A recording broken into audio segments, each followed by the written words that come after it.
Hello everyone! So, andito po tayo ngayon sa isang station ng Zagreb sa may Seiromeric. So, ito po yung metro station ng tram. Ayan po sa likod ko, nakikita nyo po ay hanggang dito na po yan siya. At babalik na po yan doon sa kabilang station. At ituturo po kayo dito kung anong mayroon dito. At saka dito po rin yung bus station ng papunta sa mga sulok-sulok. So ituturo ko po kayo kung anong mayroon dito sa station na ito. Let's go! Tara na! So pupunta po tayo dito sa may bus station. Unahin natin dito. So ayan po, makikita nyo. Dito po yung bus station sa may kabilang side. So ito po yung pwesto niya dito sa may kabilang side. Ayan po mga pasahero nag-iintay. Ayan po yung bus na punta sa mga bahay-bahay nila kasi mayroon ditong bus na pumupunta. So dito po yung kabila. Ayan o, bus station po ito. So punta sa kabila. Ayan, nakapila po. May mga number po yan kung anong bus gusto mong sakyan papunta sa bahay mo. Doon naman tayo sa kabila. So dito po yung mga number ng mga bus. Ayan po, may mga pajag-pajag anong number ka na bus. So dito po ay nakapila po dito yung mga bus para pumunta dito sa mga number ng station nila dito. So ayan o, 120. Ayan, parang tayo sa kabila. So ayan po dito sa kabila. Maganda po yung bus nila dito kasi hindi po ito gawang China. Gawa po ito ng Europe yan. So magandang klase po itong mga bus ito kahit medyo may kalumaan na sila at inaalagaan lang para laging bago. At ngayon dito naman tayo banda sa maya nagtitinda ng mga ukay-ukay para sa mga gamit sa bahay, mga damit. So ayan po, okay po yan. May mga damit, may mga patos. Yung iba po ay nagliligpit na. At dito naman yung kuhaan ng ticket ng bus station. Dito po kayo kumuha ng ticket kung gusto nyo. At dito naman, dito po yung tram. Ayan o, may parating na train. Dito na po sila umiikot, tapos babalik na sila dito doon sa kabilang kung saan sila na station. So ayan po, 11 Seiromeric. So sa gitna po may medyo kakahoyan. Diyan po ako nagpakain kanina ng mga kalapate. Ayan, pila-pila po sila rito. May oras po yan kung anong oras sila alis. May 5 minutes, may 10 minutes po. So ayan po, bumaba na po yung mga tao dito kasi pupunta na po yan sa mga bahay-bahay nila kasi galing trabaho yan. So ayan po yung mga tinda dito. May sapatos.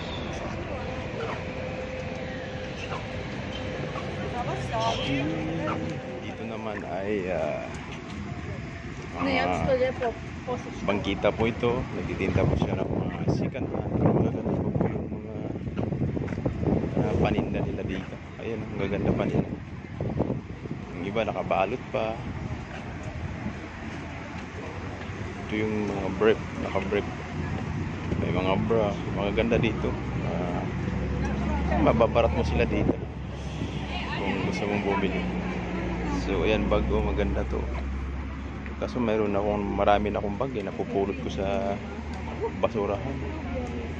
Ayan, yung gaganda pa, mura, mababarat mo lang. So dito tayo sa kabila. Ito sa tabikit na sa basura, may tinda, may nakasabit, pambabae, pang matanda yata. Dito sa kabila, ayan, daming tinda. Ayan, si nanay may chinilas, yung luma. Pupulutan nila sa basura yun kasi tinda. Kasi ako marami ako napupulot sa basura, magaganda pa. So ayan hanggang ano yan sila dito, mga alas 4 ganyan, alis na yan sila dito. May mga libro na babasahin.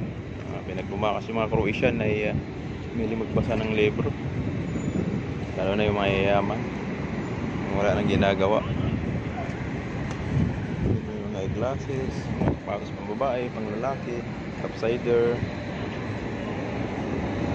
At yun, dumaan yung tram. Ayan yung tram, dumaan. Ang laki. Mahaba. O, ayan, naputol na. Oh.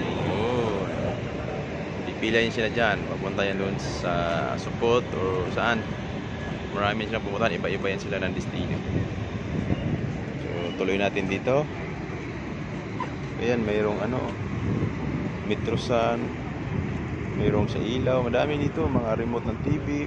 Mayroong sa laptop din pala. Ayan o. Mamaya titingnan ko yan. Yung sapatos o. Lakos. Lakos. May pangahit. Chargeable din siya. Ayun na, may bumibili pa rin kahit medyo luma na yung ano, may bumibili pa rin. Yan, mga dami dito. Yan, mga susi.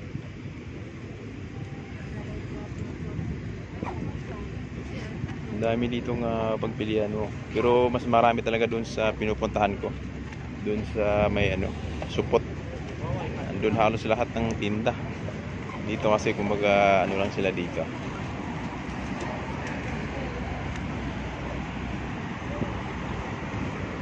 Ito may ano dito, mga bracelet. Dami dito mga bracelet silver. Ito naman yung mga lampara. Yung maganda siguro itong klase, itong plastic. Ito malakas siguro to. Tapos dyan, dyan ka sumasakay kung saan mo gusto. Tapos dito, mga tisak. Yan ka bumili ng ticket ng bus or train. Dito, mga burgeran. Nakabili na ako dito. Malaki burger nila dito eh. Tapos dito, tinapay. Ito ulit, mga ano, yan mga kindi. Dito naman tinapay. Tapos dito ay mga basura. Yan mo anuhin yung mga basura mo. Anong basura ang itatapon mo dyan.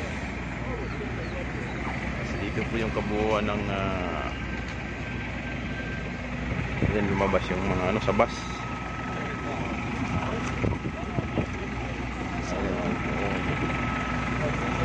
Hulay-hulay din dyan yung sasakay po ng bus. Tram yan doon sa may ano, doon sa sinabi ko kanina.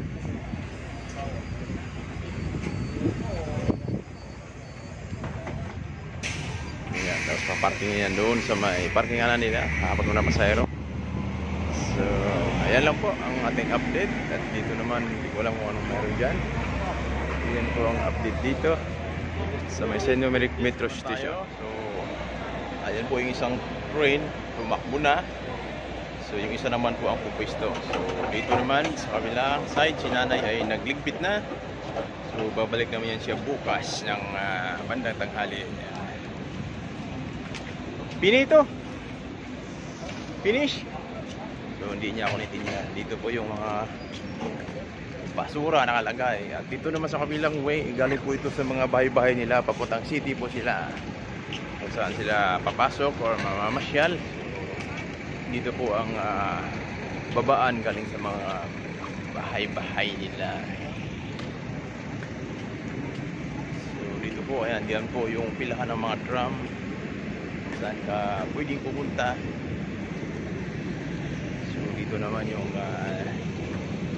tapunan ng mga plastic, mga damit, mga pipar. So dyan po yung nakalagay. Dito naman po ay bilihan ng mga tinapay. At sa kabila, ayan, mga bilihan ng mga jaryul at ng mga pagkain, burger, sandwich. Yan po tinatawag na dito tisak. Dito sa kabila ay highway na dyan. So dito tayo sa stasyon ng tram. Dito po sila naghihintay yung mga pasahero para pupunta sa mga kanilang mga lugar na pupuntahan. So Yan po yung bus din. So meron din dito 15 number 15. So ayan o, dito po yung mga station nila kung saan sila pwedeng pumunta. Ayan po, nakapila-pila po yung mga tram dito. At dito naman, dito po ako nagpakain kanina. So ayan po. Ayan po, maraming mga kahoy. May mga nagtatambay rin.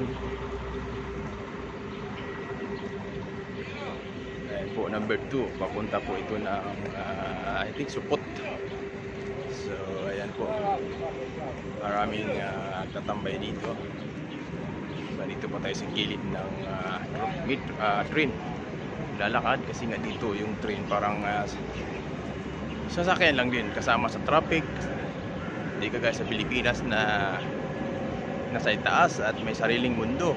Kung sa train man din, hindi hihinto hanggat din sa istasyon. Dito kahit sa stoplight, hihinto siya. Kung may taong tatawid, hihinto siya. Hindi kagaya sa Pilipinas, pabanggay na yung tao, hala, sige pa rin.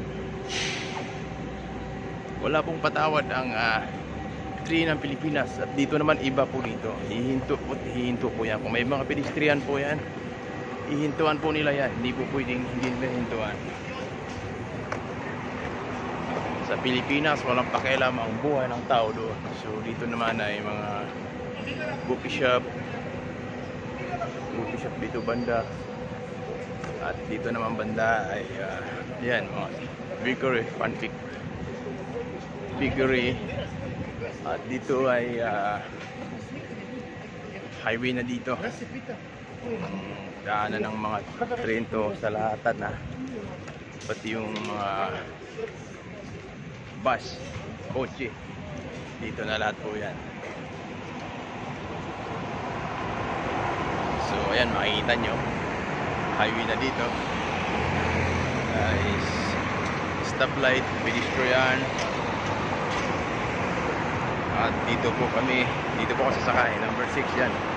Pumupunta po yan doon sa sakay ng bus papunta doon sa tinirahan ko. So ayan po, highway dito. Hindi kasi traffic dito na lugar guys, sa ibang sa Pilipinas na traffic. So ayan o, maraming sumasakay. So kaunti-unti lang, hindi kaya sa Pilipinas talagang crowded masyado. Grabe siksikan dito, hindi, maluwag. Kasi nga hindi masyado madaming tao rito. Bilang lang yung tao dito na may yung pamilya dito, bilang lang po yung anak nila. Hindi kagaya sa atin na kahit ilan-ilan dito, alam nila yung buhay ng mahirap mag-alaga ng maraming anak. So ayan po, konti lang ang tao sa loob ng metro ay sa train. Pa isa-isa lang. So dito po ako sasakay. Mamaya tutur ko muna kayo dito. So ayan lang po, sasakay na po ako. Papunta po ito dun sa main square na pupuntahan ko. Ayan, papasok na po tayo. Uy, dito po ako. Maganda po yung train na ito.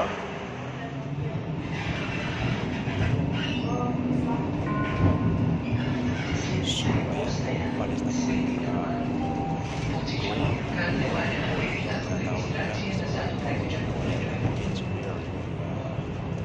pupuntahan ko. So, malis na po siya. So, sabay-sabay lang po yan sa mga sasakyan sa tabi ng Pasada siya. So, may traffic light po yan para sasakyan sumusunod po siya traffic light. Signal light sa ating. So, yan lang po.